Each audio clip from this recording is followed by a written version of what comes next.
Madcap music review here with Damage, with Chris How you doing, man? on drums, and we got Mike Hello, John. on lead vocals and guitar.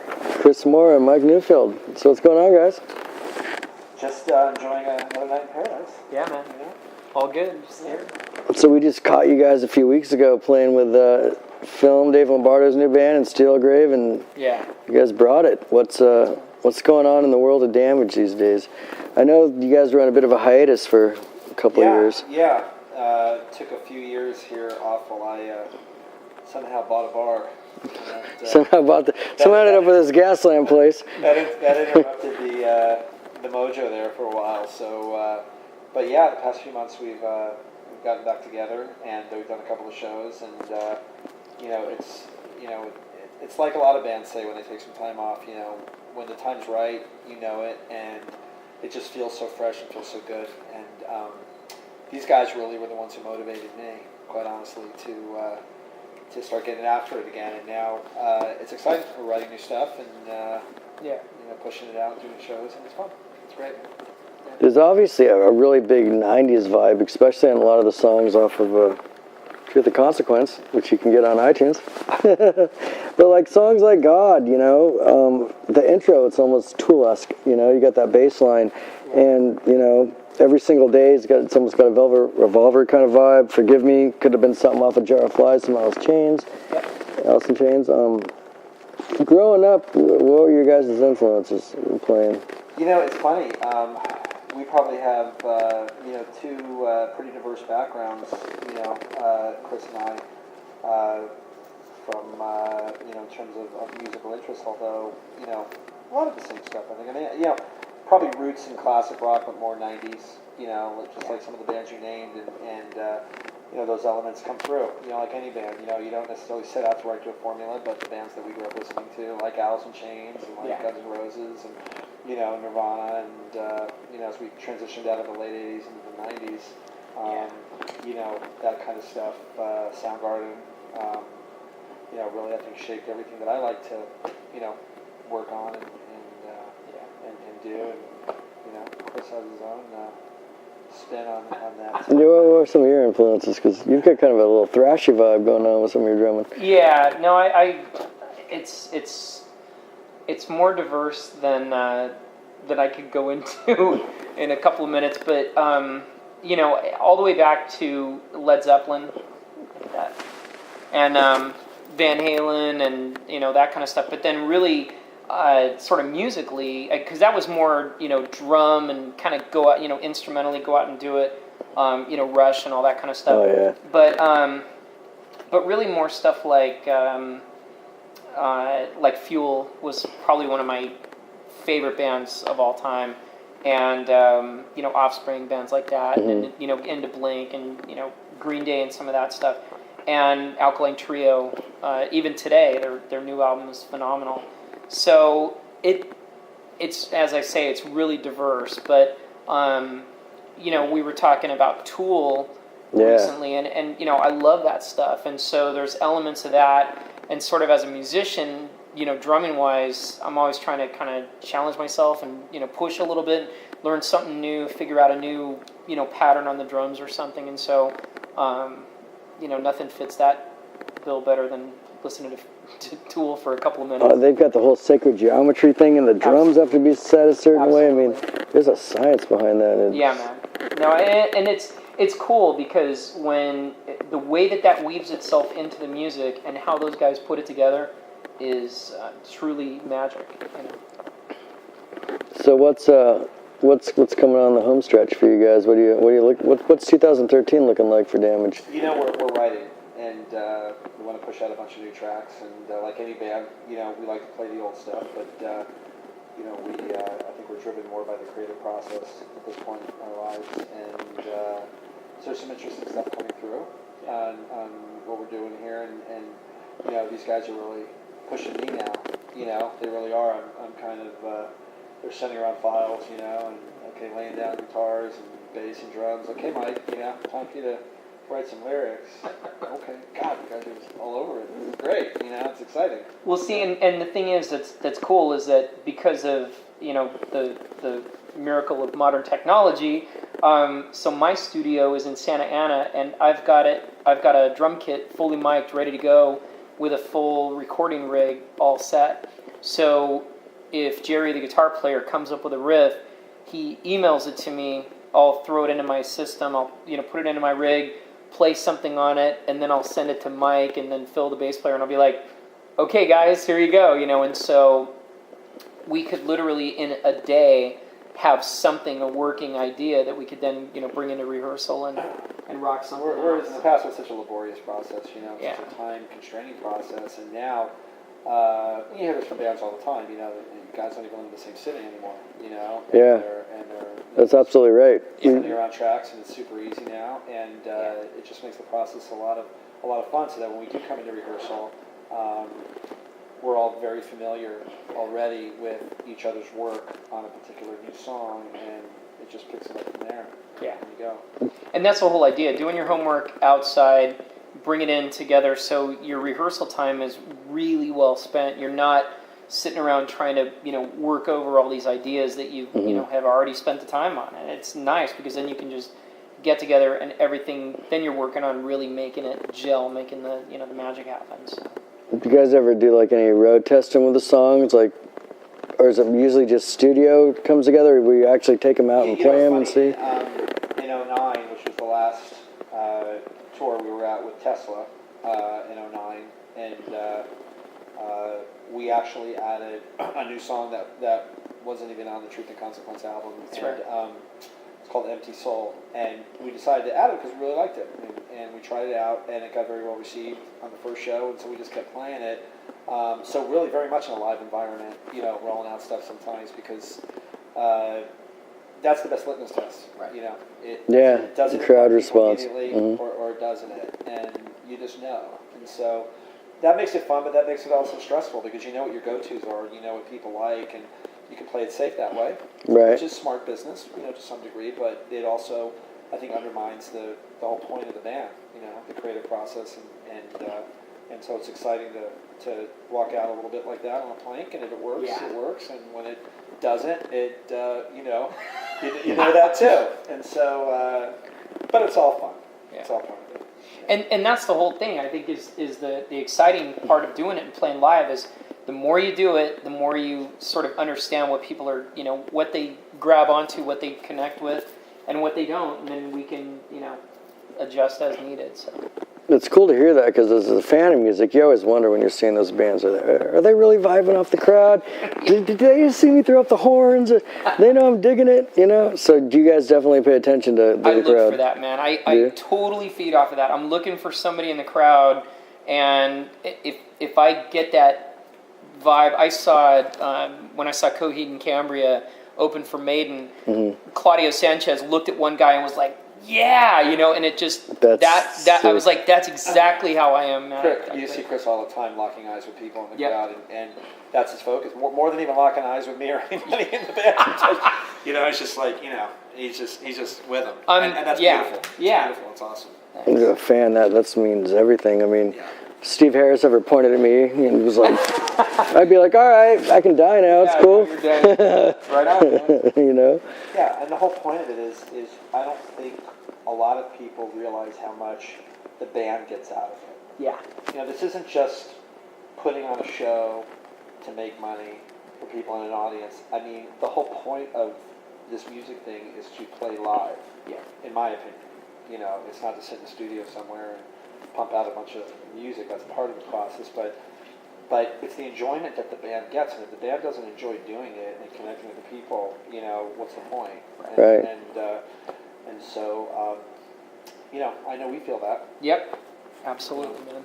You guys definitely held it together. I mean, in an excellent way with playing with Film and Steelgrave, and you guys brought the metal and the hard rock, and just. It was a really nice package. Kind of a hybrid. You hear a lot of metal influences in the music, but and Chris brings a lot of that and a lot of things. And I was actually raised on blues and jazz, and fusion. I mean, I grew up playing a lot of Alta Viola and Jeff Beck, and I just love listening to old time, jazz guys from the '40s, Benny Goodman, Tommy Dorsey, and Sure. I loved that stuff as a kid, just listening to it. And it really shaped a lot of the things that I do with rock, and of course in the Beatles, you take that kind of stuff into it too, into account, the greatest songwriters ever, and you listen to enough Beatles and realize, God, wow, somehow that part came out when I wrote this bridge, and Right. it just comes out in your influences. So, but you hear, in the music, without sounding cliche, but sounding cliche, I suppose, a lot of those elements, in terms of melodic kind of musical output that we do, and it's fairly natural. It's not all metal. It's not all rock. You'll hear. There's a bit of everything sprinkled in there, for sure. Yeah. And I think any band worth their salt is always going to have a bit of roots in the blues, because that's where it all comes from, really. Yeah. No, and with like Zeppelin as an example, those guys were doing what they called hooligan, type of blues, where they would take something that was a really dark, heavy blues vibe, and then turn it on its ear, and then turn it into this sort of music freak out thing. And it was like, man, to see some of that old footage and hear some of the stuff that they did is just phenomenal. I mean, I always knew those guys were, great musicians, and on the records or seeing Song Remains the Same or whatever, but on when they did How the West Was Won and all that, you started to really grab onto how good those guys were. And that type of element, like Mike's talking about, where you're melding different types of music together and different influences. Man, I love hearing that. There's a guitar solo that Mike did on a song that wasn't on the record, that I heard it when I was learning the material, and I was like, I asked Mike, I said, so who did you bring in to do that solo? And he goes, oh no, that was me, man. I just did that one day. And I was like, are you kidding me, man? And it was phenomenal. Remember that? Well, it's very sweet of you, Chris. I don't remember which song you're referring to, but I'll take it. Was it What Is? I forgot what it was. It was one of the older ones. Yeah, it was one of the older ones. But anyway, I was learning it, and I was like, you got to be kidding me, man. That was really you. I really honestly thought he brought in like some, guitar gunslinger. Saying I suck as a guitar player. No. I mean, I'm kidding. Dude, I'm telling you, man. I was like, damn, I'm playing with this guy. It was good, man. Well, it's interesting, because, listening to Truth and Consequence, and coming in and seeing Mike all the time and talking to him, you're like, that's the same guy I'm hearing singing on this. I'm like, wow. Yeah. Like, you'd never know just talking to Mike that, like, he's got this ridiculously good voice. Yeah. And the harmonizing, too, I notice a lot. Yeah, there's definitely some layers of vocals in there, and,